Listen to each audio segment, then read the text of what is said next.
আসসালামু আলাইকুম। কেমন আছেন সবাই? আশা করি সবাই ভালো আছেন। আজকে ভিডিও দিব বরবটি, কাঁঠালের বিচি দিয়ে চিংড়ি মাছের ভর্তার রেসিপি।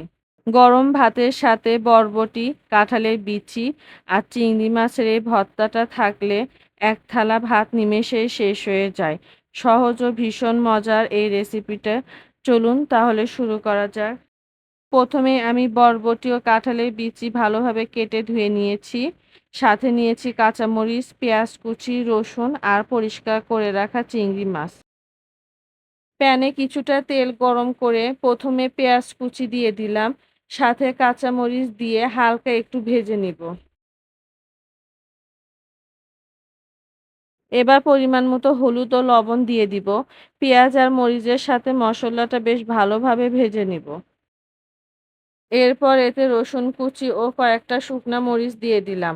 তারপর ধুয়ে রাখা চিংড়ি মাছগুলো ঢেলে দিয়ে সব একসাথে নেড়েচেড়ে খুব ভালোভাবে ভেজে নিব। এবার কেটে রাখা কাঁঠালের বিচি আর বরবটি দিয়ে দিব। সবকিছু একসাথে ভালোভাবে নেড়েচেড়ে মিশিয়ে নিয়ে সামান্য পানি দিব। তারপর ঢাকনা দিয়ে ঢেকে কিছুক্ষণ সিদ্ধ হতে দিব, যাতে সব উপকরণ একদম নরম হয়ে আসে। এবার ঢাকনাটা তুলে সামান্য নেড়েচেড়ে দিব। দেখুন পানিটা একদম শুকিয়ে গেছে আর সব উপকরণ খুব সুন্দর সিদ্ধ হয়ে গেছে।